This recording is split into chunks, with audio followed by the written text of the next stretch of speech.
All right, so we're going to expand this by hand. 2x plus 3 to the fifth. It's a binomial because it has two numbers. That's the 2x and the 3 inside the parentheses. So one thing you cannot do is distribute this exponent of 5 to both of these and just call it a day. Instead, what this is meaning to do is to actually to multiply out. Here, we'll write the 2x plus 3. That amount is going to be multiplied by itself 5 times over. And once we write that out, we can see distributing the 5 would not get us exactly the right amount. There's a lot of in-between terms that are going to be required also. So if you multiply this out, the way to multiply uh, any product of numbers here is to just pick two of them, multiply them, and take the result of that times the next factor. And so if we multiply this particular part of the problem requires a box method. And if we multiply that out, then we'll go ahead. That would be 2 times 2, 4, x times x, x squared. Over here, we're going to multiply the base times height. 2x times 3 is 6x. Same over here, and then this would be 9, resulting in 4x squared, 12x, and 9.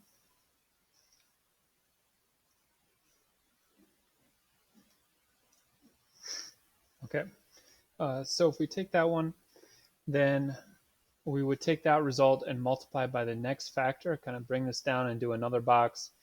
However, I'm noticing since there's a lot of repetition here, these two factors, if we multiply them, those will result in the same amount. I'm not going to go through the steps of the box method. It'll be exactly the same.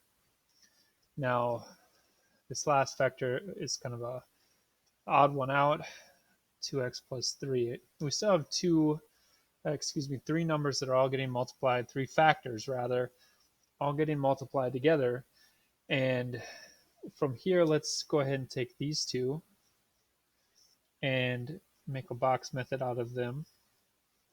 This time it'll be a 3 by 3 box since each of these are now trinomials containing three numbers, 4x squared, 12x, and 9, all positive. You're welcome to write plus between them, but they will be positive. 12x and 9 again, so if we multiply these, 16x. Now this is to the fourth if we add the exponents. And then 36, rather 48, x cubed, and then again here 48 x cubed, and then from there 36 x squared, 144 x squared, and these match 36 x squared. So it'll be 108x. Okay, so if we add all the like terms, since we have kind of a big box here, the like terms that conveniently will be diagonals of each other in this box method. So when you go to rewrite them, it will help us to keep track of them. So we lead with the x to the fourth, and if we keep going, be 216 and another 216. Okay, so this whole amount is represented inside of this box, but we still haven't actually multiplied by this this last factor, 2x plus 3. So we'll bring that down and multiply. Now, you are welcome to do a long rectangular box that has 1, 2, 3, 4, 5 cells, and then by 2 on the side. It's okay, we can do that. I want to show you in this method here the one way that might save you a little bit of time from rewriting all of the terms over and over and over. Once you get out to the size of box method, it makes a little bit more sense to do a distribution, which is essentially what the box method is. But we're going to take the 2x and we're going to multiply it by the first term. We're going to multiply here. It's going to multiply in all cases. The 3 will do the same. And so the 3 will multiply to all of the terms.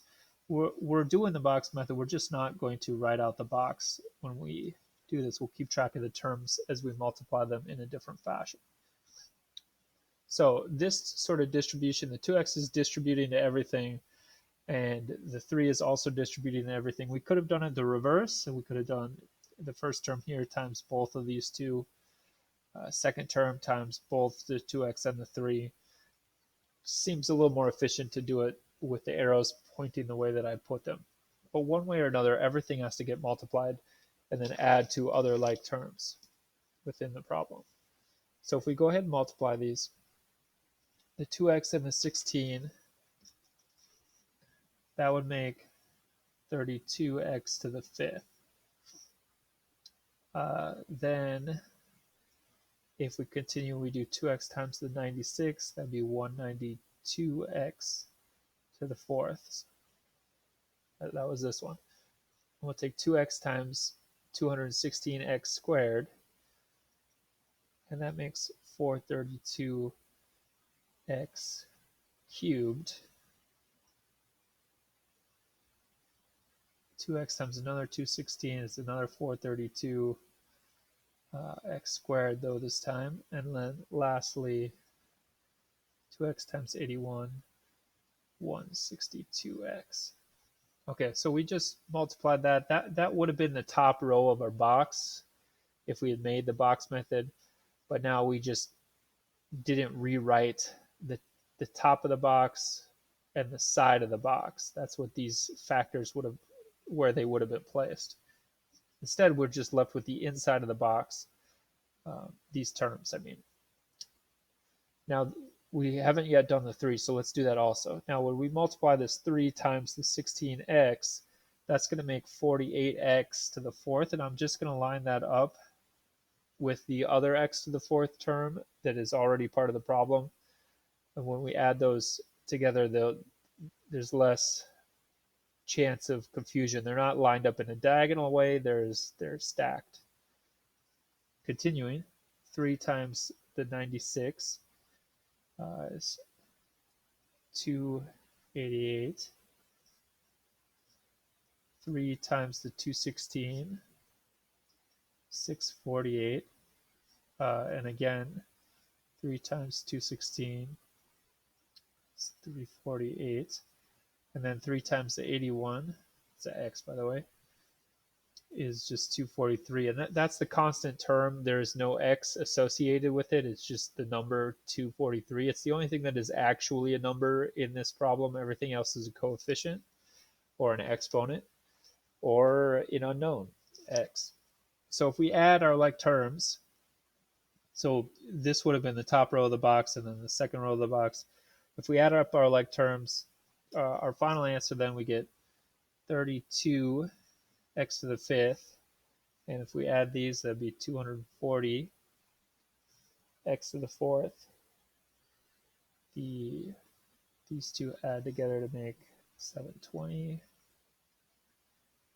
Those two add to make 1080. 810 x, and then this last one, 243. Again, 243 is the only thing that is an actual number, numerical value, 243. This is the constant term.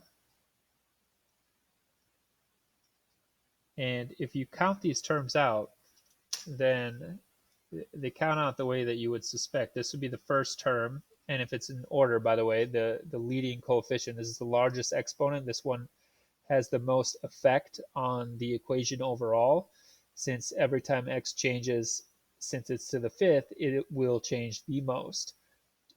X to the 4th is also important, but not so much as x to the 5th, especially for large x values.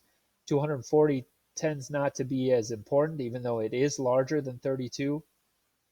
The 240 is not as significant as raising a number to an additional power of itself.